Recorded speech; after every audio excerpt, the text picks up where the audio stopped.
अगर 5 साल तक के बच्चे के दिमाग में नहीं डाल दोगे संस्कार क्या होता है।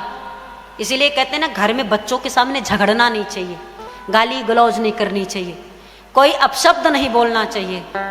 5 साल के बच्चे के सामने ये सब नहीं करना चाहिए। लोग कहते हैं 5 साल नहीं, छोटे बच्चों के सामने, घर में छोटे बच्चे हैं, नहीं करना चाहिए। क्यों? क्योंकि उसका सीधा प्रभाव उसके दिमाग पर पड़ेगा। वो सब लिख रहा है यहाँ पे, और वही बच्चा बड़ा होकर के जो सीखा है, जो लिखा है, वही सीखेगा, लिखेगा। 5 साल के बाद कितना भी बैठा करके, घंटों बैठा करके, मैंने माताओं को देखा, ऐसा नहीं करते बेटा, ऐसा करते हैं, ये करो वो करो, ऐसे करो वैसे करो, वो ऐसे सिर हिलाएगा, सुनेगा, उसके बाद बात खत्म। वो कुछ अंदर नहीं जाएगा उसके। उस समय तक हाँ हाँ सही है मम्मा, गलती हो गई, ये हो गया वो, उसके बाद फिर वो जैसा का तैसा। बचपन में हम लोगों ने का से ज्ञान तक पढ़ा है, ए से जेड तक पढ़ा है, 100 तक गिनती पढ़ा है, 2 से 10 तक पहाड़ा पढ़ा है, सबको लगभग याद होगा। लेकिन हाई स्कूल में क्या पढ़ा है, किसी को याद है? हाँ, इंटर में क्या पढ़ा, हाई स्कूल में क्या पढ़ा, 8वीं में क्या पढ़ा, 5वीं में क्या पढ़ा, किसी को याद है? तो सिर्फ पहली कक्षा में पढ़ने वाली ही चीजें याद क्यों है? क्योंकि उस समय हमारी आयु 5 वर्ष की थी और उस समय खाली था, डाल दिया गया, और ये पूरे जीवन रहेगा। भूलते नहीं का से ज्ञान तक हम, बाकी सब भूल गए उसके बाद जो पढ़े महाराज, किसी को नहीं याद है। ये साधारण सा उदाहरण है, देख लीजिए कि उस समय का पढ़ा सब याद है, उसके बाद का पढ़ा कुछ नहीं याद है। तो बस इतना ध्यान रखिए, उस समय जो दिमाग में डाल देंगे वही पढ़ा रहेगा, बाकी सब खत्म हो जाएगा, कुछ याद नहीं रहेगा बच्चे को। तो जो संस्कार डालना है छोटे से बच्चे में डालना है, शुरू से उसको सिखाना है कि प्यारे ऐसे नहीं ऐसे चलते हैं, ऐसे नहीं ऐसे बैठते हैं, ऐसे नहीं ऐसे खाते हैं, ऐसे संस्कार होते हैं। माँ बाप का महत्व ये होता है, गुरुओं का महत्व ये होता है।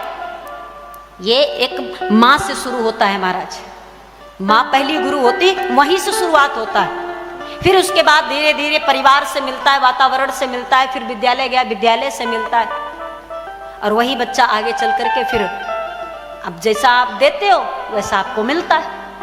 अब आप उसके आगे मैं क्या कहूं, जो दिए वो पा रहे हो।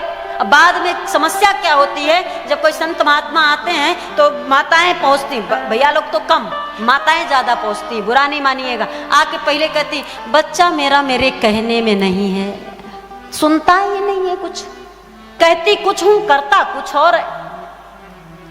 हमारे पास कोई आता तो मैं तो कहती मैया अपना बताओ उस आयु में क्या की थी, तब मैं जब जानू कि बच्चे ने गलत कर रखा है। मैं कैसे मान लूं बच्चा गलत है? भाई आपने संस्कार दिया उसे, सिखाया उसे, बताया उसे, कभी बैठ करके। कौन सी दादी यहाँ है जो अपने पोते को बिठाकर रोज कहानी सुनाती है कोई दादी यहाँ? विचार करिए, उस समय सारी दादियां पोती पोतियों को लेकर शाम को बैठ जाती थी, दादा दादी के पास ही पोता पोती पलते बढ़ते महाराज, कहानियां सुनते थे। मेरा बचपना मेरे दादी के साथ बीता, माँ के साथ नहीं बीता।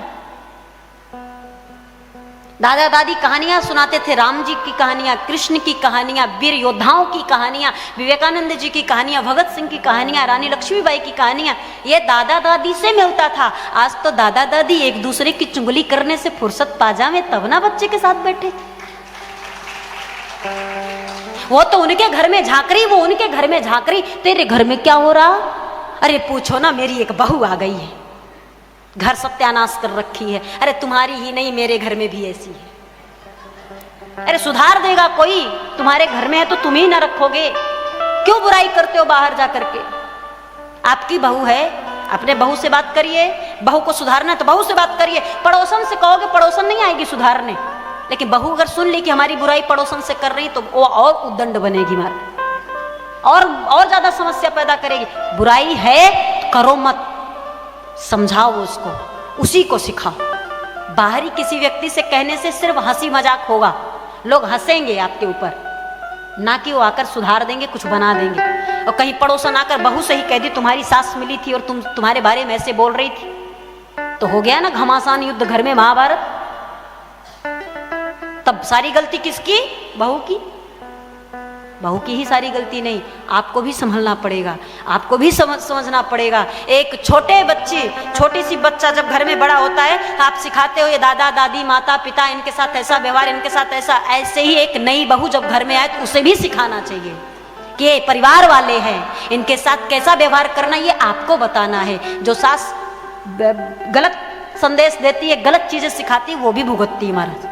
ये नहीं कि बहू को आपने दूसरे के लिए सिखा दिया, जेठानी देवरानी के लिए सिखा दिया, अपना नहीं भुगतोगी तो बहू आपके साथ भी करेगी। तो अच्छे संस्कार जब दोगे तो सबके लिए सब बराबर होगा, आपके लिए भी औरों के लिए भी। अच्छा संस्कार हर जगह अच्छा कहा जाएगा महाराज, हर स्थिति में अच्छा कहा जाएगा। तो नहीं रोना चाहिए, ऐसे माँ बाप को नहीं रोना चाहिए जो अच्छे संस्कार बच्चों को नहीं दिए और बच्चे नहीं सुन रहे हैं। वो गलती आपकी है, आप भुगतो। बच्चा जो कर रहा है वो भी, उसका भी समय आएगा, उसे भी जो मिलना होगा मिलेगा, लेकिन अभी आप जो मिल रहा है आपको, ये आप वाला मिल रहा है, ये बच्चा वाला नहीं मिल रहा कि आप पा गए। इसलिए घर में अगर बुजुर्ग हैं तो उनकी सेवा करो, आप उनका कहना मानो, उनके साथ बैठो, उनके साथ राय मशवरा करो, समझो एक दूसरे को, सुनो एक दूसरे को। घर में कोई चर्चा हो रही है, आजकल कोई साथ बैठकर परिवार अब नहीं दिखता। पहले एक साथ बैठकर के भोजन करते थे, पुरुष वर्ग एक साथ भोजन कर लेते, तब माताएं एक साथ बैठकर भोजन करती थी, था पहले से सब।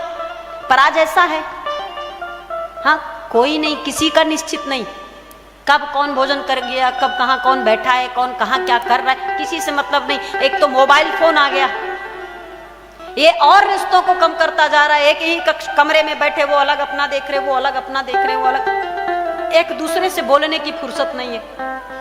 अरे दिन भर नौकरी चाकरी करके व्यक्ति घर आता है तो साथ में बैठ करके चाय बनाओ, नाश्ता बनाओ, बैठकर बात करो, एक दूसरे के दुख को साझा करो, सुनो।